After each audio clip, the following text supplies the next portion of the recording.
So in the revision classes, let's discuss extension education process. आज हम लोग revision करते हैं extension education process का. Different topics हम लोग रोज रिवाइज कर रहे हैं, डिस्कस कर रहे हैं. प्रिंसिपल्स देख लिया हमने, फिलोसफीज देख ली, कॉन्सेप्ट एक्सटेंशन एजुकेशन का देख लिया, और सिस्टम जो all over India agriculture extension के लिए है उसको भी हमने काफी डिटेल में रिविजन क्लासेस में डिस्कस किया. चलिए आज एक्सटेंशन एजुकेशन का इन प्रोसेस जो जनरल स्टेप्स होते हैं उनको डिस्कस करते हैं, जो हम कहीं भी जिस भी एरिया में एक्सटेंशन प्रोग्राम चला रहे हैं वहाँ फॉलो करते हैं. ठीक है, तो आज हम लोग एक्सटेंशन एजुकेशन प्रोसेस देखते हैं. So these 5 steps we have to see and discuss. So an effective extension education program involves 5 essential and interrelated steps. This concept of the extension education process is extended only to clarify the steps necessary in carrying out a planned educational effort. It does not imply that these steps are definitely separate from each other. Experiences show that planning, teaching, and evaluation take place continuously in varying degree throughout all phases of extension activities. तो ये जो phases हैं, ये एक process को समझने के लिए हम इन्हें 5 स्टेप्स में देखते हैं, पर ये ऐसा फिक्स्ड नहीं रहता कि पहला स्टेप आएगा फिर दूसरा आएगा. एक्सटेंशन जैसा कि हमने पढ़ा कि रूरल एरियाज में जब हम जाकर कोई चीज प्रैक्टिकली करते हैं तो बहुत सारी चीजें सिचुएशनल भी होती हैं, और कई बार ये जो स्टेप्स हैं सब पैरेलली चलते हैं, एक साथ चलते हैं. इनका रिपीटिशन भी होता है एक छोटे में भी शॉर्ट टर्म गोल के लिए, और लॉन्ग टर्म के लिए हमें इसे फिर से रिपीट करना पड़ता है. फिर भी एक जब हम कोई प्लानिंग करते हैं या किसी प्रोग्राम को सोच कर चलते हैं तो एक ड्राफ्ट, एक स्ट्रक्चर बनाकर चलते हैं कि किस रास्ते को हम फॉलो करेंगे. तो उसमें ये जो स्टेप्स हैं हमें हेल्प करते हैं. सबसे पहला स्टेप देखिए जो है वो है सिचुएशन. व्हाट इज नाउ, यानी जो रूरल एरिया हमने सेलेक्ट किया है जहां हम एक्सटेंशन प्रोग्राम एक्सिक्यूट करने वाले हैं, पहले हम उस सिचुएशन यानी उस जगह को, वहां के लोगों को, वहां की जरूरतों को समझें, जाने और एनालाइज करें. So the first step consists of collection of facts and analysis of the situation. जो पहले भी डिस्कस कर चुके हैं कि जिस स्थान पर हमें एक्सटेंशन प्रोग्राम करना है उसके बारे में जितने भी तथ्य हम इकट्ठा कर सकते हैं, वहाँ की जो भी इंफॉर्मेशन, फैक्ट्स हम कलेक्ट कर सकते हैं, उसको हम करते हैं ताकि वहाँ की स्थिति को हम एनालाइज कर पाएं, उसको जो है हम समझ पाएं. Facts about the people and their enterprises. Generally ये क्या होता है, लोगों को, वहाँ के पे जो लोग हैं और उनसे रिलेटेड जो एंटरप्राइजेस हैं उसको जानना समझने की कोशिश हम करते हैं. द इकोनॉमिक, आर्थिक स्थिति वहाँ की क्या है, आर्थिक ढांचा वहाँ का क्या है. सोशल, सोसाइटी, जो नॉर्म्स हैं उस सोसाइटी के, सोशल स्ट्रक्चर है वहाँ का जो, तो वो सोशल एनवायरनमेंट वहाँ का जो है वो हम स्टडी करते हैं. कल्चरल फैक्टर्स को अच्छे से समझते हैं, वहाँ के पर्टिकुलर एरिया को जहाँ पे हम वर्क करने जा रहे हैं. Physical and technological environment in which they live and work, और वहाँ की जो फिजिकल चीजें हैं, जो टेक्नोलॉजिकल चीजें हैं उसका भी हम अध्ययन करते हैं. These may be obtained by appropriate surveys and establishing rapport with the people. और ऐसा हम कैसे करते हैं, सर्वे एक बड़ा अच्छा मेथड है, आप लोग को रिसर्च मेथड में वो पढ़ाया भी जा चुका है.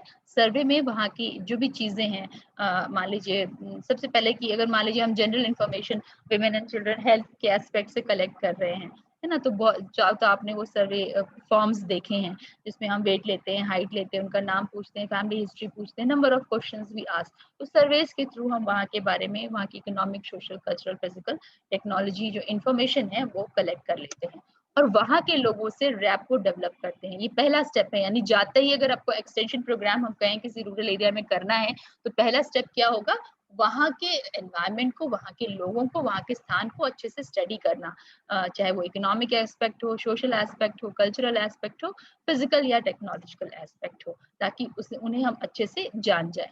और उसके बाद वहाँ के लोगों के साथ हमें एक, हम कह सकते हैं, वार्म रिलेशनशिप डेवलप करना है ना, जिनके साथ हम काम करने जा रहे हैं, जिनके स्वभाव में भी हम बदलाव लाने की कोशिश करेंगे, उन्हें विकास के पथ पर आगे बढ़ाने के लिए. तो हमने पहले भी डिस्कस किया था कि किसी का भी बिहेवियर चेंज लाना या बिहेवियर में बदलाव लाना आसान चीज नहीं है. उसमें हमें उनकी सोशलाइजेशन, जो अपब्रिंगिंग है बचपन से, जो उनके थॉट प्रोसेस है, जो उनकी बिलीव्स है, उन सबको जानना और समझना पड़ेगा, तब जाकर कहीं हम उसके लिए उन्हें मोटिवेट कर पाएंगे. तो वहाँ के लोगों के साथ सबसे पहला स्टेप ये है कि हम रैपर डेवलप करें, दैट इज हम उनसे एक वार्म रिलेशनशिप डेवलप करें ताकि वो हमारी बात सुनने को तैयार हो, समझने को तैयार हो. So the responses obtained are to be analyzed with the local people to identify the problems and resources available in the community. तो पहला हमारा ये स्टेप हुआ कि हमने वहाँ की इंफॉर्मेशन कलेक्ट की और वहाँ के लोगों के साथ एक वार्म रिलेशनशिप डेवलप किया. उसके बाद फिर एक जब हमारा एक अच्छा रिलेशनशिप डेवलप हो जाता है, तब उन लोगों से हम रिस्पॉन्स उनका लेते हैं, उनका हम व्यू पूछते हैं कि उनकी क्या समस्याएं हैं, उनकी क्या रुचियां हैं, उनकी क्या ज़रूरतें हैं, ये हम उनसे पूछकर आप जो है अपना एक जगह जॉट डाउन करते हैं. और उन समस्याओं को, उन परेशानियों को जिनको वो जागृत कर रहे हैं, उससे रिलेटेड इनको सॉल्व करने के लिए मे बी जो रिसोर्सेज की आवश्यकता है या वो वहाँ पे क्या अवेलेबल है, उसका भी हम अध्ययन करके उसको भी हम एक जगह एनलिस्ट करते हैं. तो वहाँ के रिसोर्सेज को भी हम समझते हैं कि क्या रिसोर्सेज है जो हमें यहीं से लोकली इस पर्टिकुलर एरिया से अवेलेबल हो सकता है. For example, after a survey in a committee and analysis of the data, the problem was identified as the low the income of the farm family from their crop production enterprise. जैसे कि एक example है कि जो सर्वे है उसके बाद ये पता चला कि जो क्रॉप प्रोडक्शन है यानी खेती से बहुत कम पैसा जो है वो मिल रहा है जो पर फैमिलीज है वहां पर. Second step, the next step is deciding on realistic objectives which may be accomplished by the community. तो दूसरा जो मेजर हमारा स्टेप होगा एक्सटेंशन प्रोग्राम में वो क्या है, ऑब्जेक्टिव्स बनाना, यानी ध्येय बनाना, लक्ष्य बनाना कि ये चीज हमें इस एक्सटेंशन प्रोग्राम के द्वारा अचीव करनी है. पर वो जो ध्येय बनाएंगे, जो ऑब्जेक्टिव बनाएंगे, वो कैसा होना चाहिए, वो रियलिस्टिक होना चाहिए. रियलिस्टिक यानी जिसको रियलिटी में हम अचीव कर पाए. हमें ऐसे इल्यूजनरी या फैब्रिकेटेड खाली लोगों को खुश कर देने के लिए ना, जैसे हम देखते हैं ना इलेक्शंस में, हम कई बार ये पाते हैं कि जो वादे, जो प्रोमिसेस किए जाते हैं वो धरातल पर अगर रियलिटी में देखें तो शायद पूरे भी नहीं हो पाएंगे. सिर्फ खुश करने के लिए हम लोगों को बोल देते हैं कि हाँ ऐसा करेंगे वैसा करेंगे, पर जब रियलिटी सामने आती है तो ऐसा कुछ हो नहीं पाता. हमेशा जो ऑब्जेक्टिव्स होने चाहिए वो ऐसे होने चाहिए जो रियलिस्टिक हो, यानी रियलिटी में उसको हम अचीव कर पाए. A limited number of objectives should be selected by involving local people. और जो कुछ हमारे objectives हैं मेन, वो लोकल लोगों को हम इन्वॉल्व करके उनसे डिस्कशन करके फिर हमें जो है उन्हें उसमें इन्वॉल्व करना चाहिए. आई थिंक कोई मंतिशा ने तो ज्वाइन कर लिया. Fine. The objective should be specific and clearly stated and on completion should bring satisfaction to the community. तो अभी जो हमने डिस्कस किया कि जो हम लक्ष्य ध्येय बनाएंगे, एक तो वो रियलिस्टिक हो और दूसरा स्पेसिफिक और क्लियर हो, यानी हमें उस ऑब्जेक्टिव को पढ़कर क्लियरली ये समझ में आए कि हम क्या करना चाह रहे हैं और उसकी अंडरस्टैंडिंग जो है लोगों को वो बिल्कुल क्लियर कट हो, उसमें कोई कंफ्यूजन या एम्बिगुअस स्टेटमेंट्स ना हो. दूसरी चीज, उसको अचीव करने के बाद जो हमने ध्येय ऑब्जेक्टिव बनाया है, वहाँ की जो कम्युनिटी है, वहाँ के जो लोग हैं, उनके अंदर हम कह सकते हैं संतुष्टि की भावना आनी चाहिए, सेटिस्फैक्शन आना चाहिए कि हाँ हमें इससे कुछ हासिल हुआ, कुछ अच्छा हुआ, ये चीज सॉल्व हुई, वो फीलिंग उनके अंदर जरूर आए. तो objective should state the behavioural changes in people as well as economic and social outcomes desired. और कोशिश करनी चाहिए कि जो हमारे ऑब्जेक्टिव्स हों उसमें जो हम बिहेवियर चेंजेस, स्वभाव में बदलाव लाने की कोशिश कर रहे हैं लोगों के, और इकोनॉमिक और सोशल चेंजेस की बात कर रहे हैं, वो स्टेट हो, वो मेंशन हो कि क्या बिहेवियर चेंज पर्टिकुलरली स्पेसिफिकली हमारा जो है टारगेट है और वो हमें अचीव हुआ कि नहीं, वो हमें एंड में ऑब्जेक्टिव के थ्रू पता चले. In the example, the problem was identified as low income from the crop production enterprise. A deeper probe into the data revealed that low income was due to low yield of crops, which was attributed to the use of local seeds and low yield potential applicable of little fertilizer and lack of protection measures. So, by taking into consideration the capacity and competency of the people, the committee, and the availability of resources, the objective was set up to increase the crop yield by 20% within a certain period of time. It was estimated that the increased yield shall bring increased income, which shall enhance the family welfare. तो अभी जो पहले step में हमने अध्ययन किया, सर्वे किया, उससे हमें पता चला, ये जो एग्जाम्पल हम कोड कर रहे हैं इन स्टेप्स को समझने के लिए, तो पहले स्टेप में हमने ये आइडेंटिफाई किया, जो फर्स्ट स्टेप था कि वहाँ के जो लोगों की इनकम है क्रॉप प्रोडक्शन से वो बहुत कम है, लो है, ये समस्या थी. अब सेकेंड स्टेप में हम क्या करते हैं, ऑब्जेक्टिव्स डिसाइड करते हैं, ध्येय लक्ष्य डिसाइड करते हैं, वहाँ की रिसोर्सेस को और लोगों का अध्ययन करने के बाद जो रियली में हम अचीव कर पाएंगे। तो इसी एग्जाम्पल के थ्रू हम समझते हैं कि सेकंड स्टेप में हमने क्या किया। सेकंड स्टेप में हमने और गहराई से अध्ययन किया और ये पाया कि जो इनकम कम है फैमिली का क्रॉप प्रोटेक्शन से, उसका कारण ये है कि जो क्रॉप का प्रोड्यूस है यानी जो आउटपुट है वही कम है। और उसके कुछ कारण जो सामने आए लोगों से बातचीत कर कर, वहाँ का अध्ययन कर कर पता लगा कर, वो ये था कि लोग जो है वो लोकल बीजों का उपयोग कर रहे हैं और जिनकी जो क्षमता है, पोटेंशियल है, वो उतना नहीं है। और जो फर्टिलाइजर है वो पुअर क्वालिटी के हैं, उतने अच्छे नहीं हैं। और जो प्रोटेक्शन मेजर्स में भी डिजीजेस के अगेंस्ट लेते हैं वो भी सफिशिएंट नहीं है। तो हमने एक टारगेट बनाया कि हम जो एक्सटेंशन प्रोग्राम चलाएंगे उसके द्वारा जो क्रॉप है उसमें 20% जो है उसको इंक्रीज करने की कोशिश करेंगे एक पर्टिकुलर टाइम पीरियड में, जो भी टाइम पीरियड इन्होंने रखा होगा, 1 साल 2 साल या जो भी होगा एज पर वो स्टडी करके साइंटिफिकली हमने लगा कि इतना इस प्रोग्राम को करने के बाद और हम जो है 20% बढ़ा पाएंगे। तो क्या है, हमारा जो ऑब्जेक्टिव है वो बड़ा रियलिस्टिक है। मान लीजिए हम वहाँ के किसानों को ये प्रॉमिस कर दें कि हम दुगना करा देंगे आपका प्रोडक्शन 50%, ठीक है। उसके बाद फिर हम बहुत, वो बेचारे मेहनत से लग जाएं, पूरा प्रोग्राम जो है वो रन करें और एंड में रिजल्ट क्या हो कि सिर्फ 10% या 20% बढ़ा और 50% नहीं, तो क्या होंगे, वो हताश हो जाएंगे। तो हमारा जो ऑब्जेक्टिव है वो फैब्रिकेटेड या इल्यूजन वाला नहीं होना चाहिए, रियलिस्टिक होना चाहिए।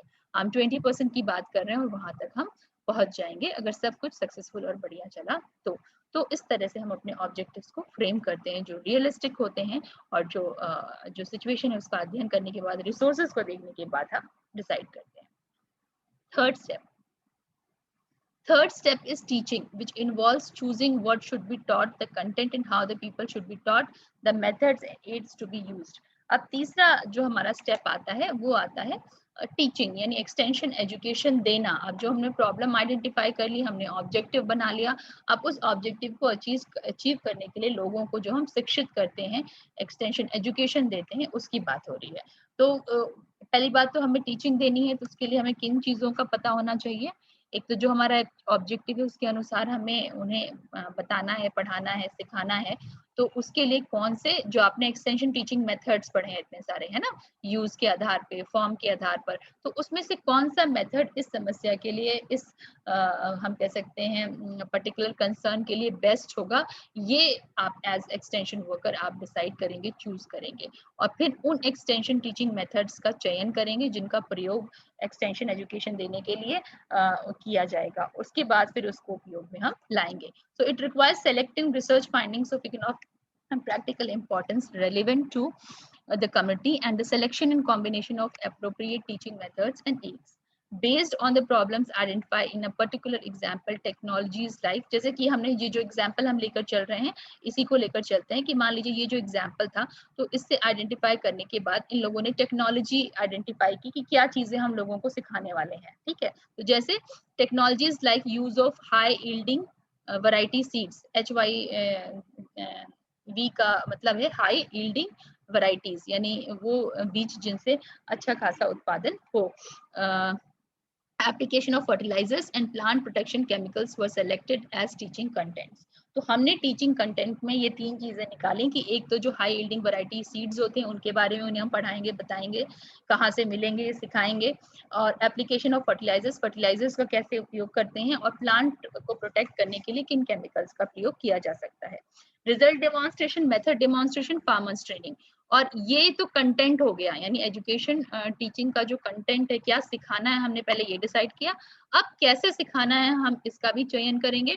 तो क्या करेंगे, रिजल्ट डेमोन्स्ट्रेशन, मेथड डेमोन्स्ट्रेशन, यानी हम में भी एक छोटी सी फील्ड एक जो है लैंड में जो है एक वो वैरायटी उनको शो करके एक एग्जाम्पल की तरह उसका उत्पादन जो है उन्हें कर कर दिखाएंगे कि देखिए क्या फर्क है दोनों में। तो मेथड डेमोन्स्ट्रेशन, रिजल्ट डेमोन्स्ट्रेशन हो सकता है, और किसानों की ट्रेनिंग के फॉर्म में भी हम उन्हें एजुकेट कर सकते हैं कि जो भी मान लीजिए फर्टिलाइजर है या केमिकल है उसको कैसे अप्लाई करते हैं, कैसे यूज करते हैं, उसकी ट्रेनिंग हम फार्मर्स को दे सकते हैं। Farm publications were chosen as a teaching method and tape recorders and slides were selected as teaching ads.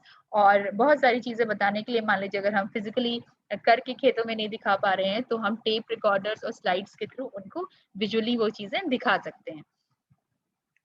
ठीक है, तो थर्ड स्टेप सबको क्लियर हो गया। जो हमारा मेन टीचिंग मेथड्स पे एक्सटेंशन टीचिंग मेथड्स पे फोकस है कि कौन से मेथड्स, क्या कंटेंट हमें उन्हें पढ़ाना है और कौन से मेथड्स के द्वारा हम उन्हें पढ़ाएंगे, ये दो चीजें हम डिसाइड करते हैं।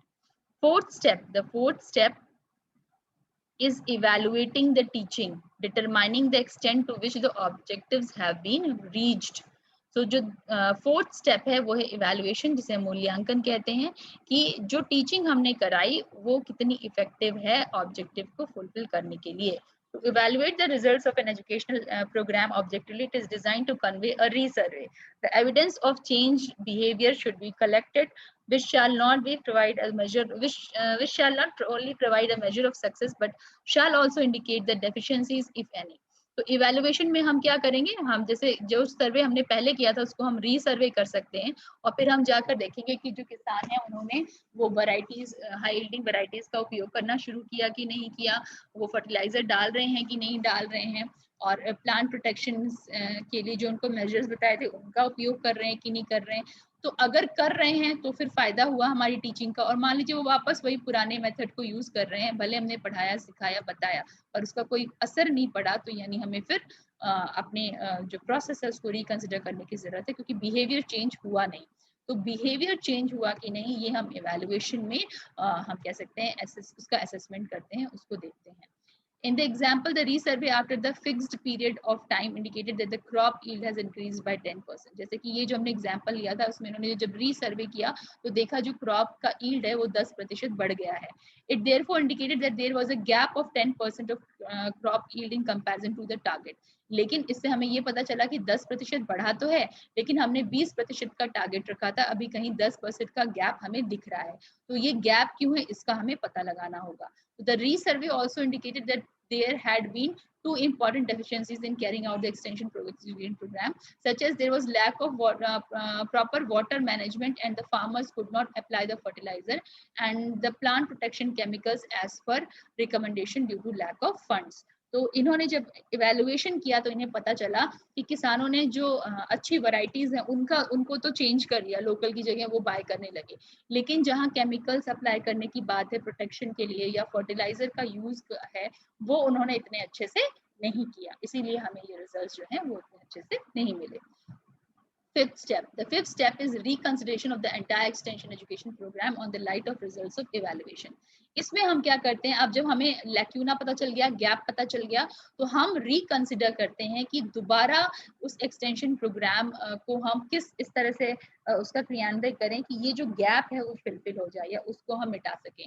The problems identified in the process of evaluation may become the steering point for the next phase of extension education program under new problems have developed or new situations have arisen. तो जो दूसरा हम phase करेंगे extension education programme का, उसमें ये जो दो चीजें रह गई थी वो हमारी फोकस बन जाएंगी और हम ये देखेंगे कि उन दोनों को हम कैसे कवर करें। और हो सकता है कि हमारा रिजल्ट जो है हम जब इवैल्यूएशन करें तो वो 20% इंक्रीज दिखे और सब कुछ स्मूथ चले, तो फिर हम नेक्स्ट जो दूसरी समस्याएं हैं या कोई नई समस्या और डेवलप हो गई है तो उसको लेंगे और फिर उस पर अपना एक्सटेंशन प्रोग्राम जो है आगे जारी रखेंगे। After reconsideration of the results of the evaluation with the people, the following teaching objectives were again set up. For example, they were training the farmers on proper water management practices and putting up demonstration of water management. तो जैसे कि इसमें reconsideration में क्या किया, क्योंकि हमने देखा 10% का गैप है, तो दोबारा जो एक्सटेंशन प्रोग्राम बनाया गया उसके अंतर्गत फार्मर्स को ट्रेनिंग दी गई कि कैसे प्रॉपर वाटर मैनेजमेंट करना है, because that was related to applying fertilisers, जो उनको परेशानी आ रही थी। तो जो ट्रेनिंग और एजुकेशन रहेगा वो उसी गैप पर फोकस्ड रहेगा। तो ये हमारे जो है डिफरेंट हम कह सकते हैं स्टेप्स हैं, एक बार इनको फिर से देखते हैं। पहला है सिचुएशन, जिसमें जो भी रूरल एरिया है वहाँ का जो एनवायरनमेंट है, सोशल, इकोनॉमिक, फिजिकल, टेक्नोलॉजिकल, उसको हम एनालाइज करते हैं, इंफॉर्मेशन डेटा कलेक्ट करते हैं वहाँ के लोगों से सर्वे के द्वारा और वहाँ की स्थिति को, सिचुएशन को अच्छे से स्टडी करते हैं। और दूसरा है ऑब्जेक्टिव, स्टडी करने के बाद वहाँ के लोगों के साथ एक वार्म रिलेशनशिप, रैपर डेवलप करने के बाद उनसे हम डिस्कस करके उनकी जो समस्याएं हैं, कंसर्न्स हैं, उसके आधार पर अपने ऑब्जेक्टिव्स बनाते हैं जो हमें आगे चलकर अचीव करने होंगे। पर वो ऑब्जेक्टिव्स कैसे होने चाहिए बताइए, ऑब्जेक्टिव्स कैसे होने चाहिए? यस, अनम्यूट करिए आप सभी लोग।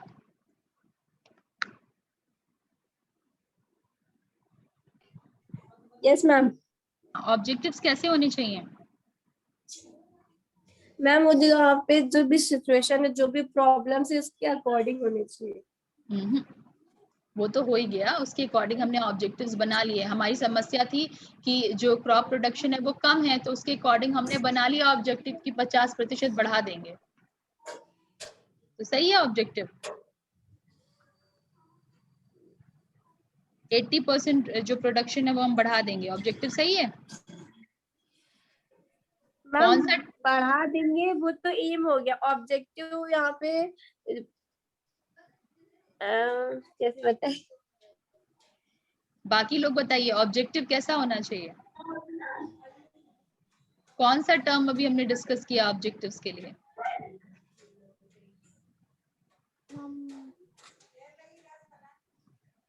सिचुएशन को एनालाइज करके, वो एक बात हो गई कि हम एनालाइज करते हैं कि क्या समस्या है वहां की, और उसके आधार पर अपना ध्येय लक्ष्य डिसाइड करते हैं। ऑब्जेक्टिव इज ध्येय लक्ष्य, जो आपका एम है।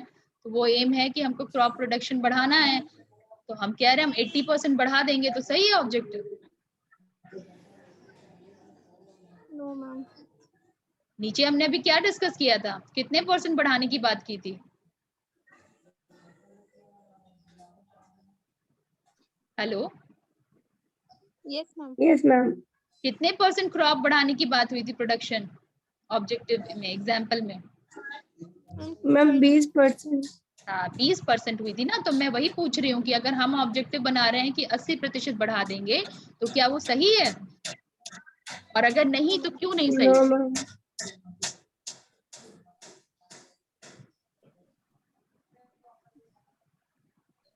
इसमें क्या दिक्कत है? हम 60% बढ़ा दें, 80% बढ़ा दें, 100% बढ़ा दें, तो प्रॉब्लम क्या है? कोई समस्या नहीं है, हम लोग रख सकते हैं ऐसा ऑब्जेक्टिव।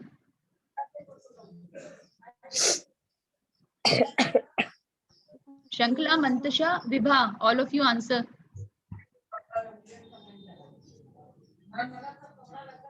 इसमें जो ऑब्जेक्टिव है वो सिर्फ 20% का क्यों रखा हमने? 80%, 60%, 70, 100% क्यों नहीं रखा? अभी हमने डिस्कस किया कि जो ऑब्जेक्टिव होता है, जो ऑब्जेक्टिव ध्येय लक्ष्य हम बनाते हैं, वो रियलिस्टिक होना चाहिए। रियलिस्टिक यानी रियलिटी से जो है वाकिफ होना चाहिए। हम अपने मन से कोई इमेजिनरी जो है ध्येय नहीं बना सकते। अगर हम इमेजिनरी ध्येय बनाएंगे तो वो पूरा ही नहीं होगा, और रिजल्ट ये होगा कि एंड में जो लोग हैं वो हतोत्साहित होंगे, दुखी होंगे।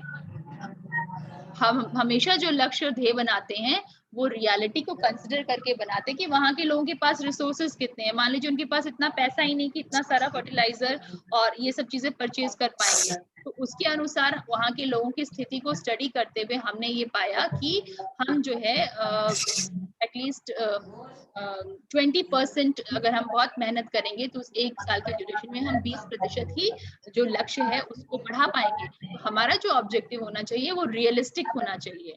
ये वर्ड मैं आप लोगों से अपेक्षा कर रही थी बताने का। आप लोग क्लास ध्यान से सुनेंगे, और जितने भी रिवीजन क्लासेस होंगे उसमें I will be asking you questions and you have to be alert and give me answer. सिर्फ करके कुछ और नहीं करना है, क्लास में अटेंशन पे करना है, ठीक है? तो ऑब्जेक्टिव कैसा यस होना मैम। चाहिए बताइए? रियलिस्टिक होने चाहिए, रियलिस्टिक रियल होना होने चाहिए। चाहिए। सबको याद हो गया? रियलिस्टिक ऑब्जेक्टिव्स हमारे होने चाहिए, ठीक है? उसके बाद नेक्स्ट स्टेप में हम क्या करते हैं? नेक्स्ट स्टेप बताइए। हमने ऑब्जेक्टिव्स ध्येय बना लिए, उसके बाद उस चीज को टीच करना, मतलब उस चीज को बताना कि ये चीज नेक्स्ट कैसे हमारा जो करना स्टेप है वो ये है कि एक्सटेंशन टीचिंग मेथड्स जो हैं वो हमें कौन से जो है चूज करने हैं इसको एक्सटेंशन एजुकेशन को देने के लिए। जो हमने ध्येय लक्ष्य बनाया उसके बारे में जो अवेयरनेस एजुकेशन हमें देनी है, उसका क्या कंटेंट रहेगा और कौन से टीचिंग मेथड्स का हम प्रयोग करेंगे वो देने के लिए। जैसे हमने इसमें डिस्कस किया इस एग्जाम्पल में कि हाई यील्डिंग वैरायटीज का प्रयोग करेंगे, फर्टिलाइजर्स का प्रयोग करेंगे, और मे बी केमिकल जो प्रिजर्वेटिव्स हैं डिजीज से बचाने के लिए उनका उपयोग करेंगे। So all that is discussed. उसके बाद ये हो गया एक्सटेंशन टीचिंग मेथड्स डिसाइड हो गए, कंटेंट डिसाइड हो गया। फिर नेक्स्ट स्टेप क्या है?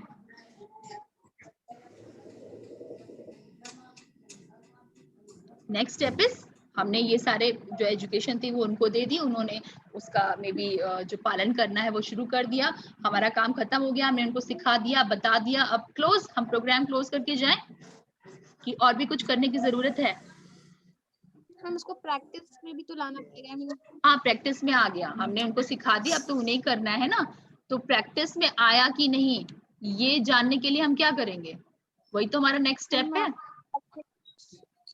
ये जानने के लिए कि वो बिहेवियर चेंज हुआ कि नहीं, प्रैक्टिस में आया कि नहीं, हम क्या करेंगे, evaluation. The next step is evaluation, मूल्यांकन। हम जाकर ये चेक करेंगे कि हमने जो सिखाया बताया उसका एप्लीकेशन कितना हुआ, उसका रिजल्ट क्या आया। तो मे बी जैसे इसमें डिस्कशन हुआ कि 10% क्रॉप यील्ड बढ़ गया, हमने देखा जो फार्मर्स हैं वो नई वैरायटीज यूज कर रहे हैं और 10% बढ़ा, पर हमने फिर ये देखा हमारा जो ऑब्जेक्टिव था वो 20% का था, यानी 10% की गैप हमें दिख रही है। जब हम ये मूल्यांकन करेंगे तभी हमें पता चलेगा, वरना पता ही नहीं चलेगा।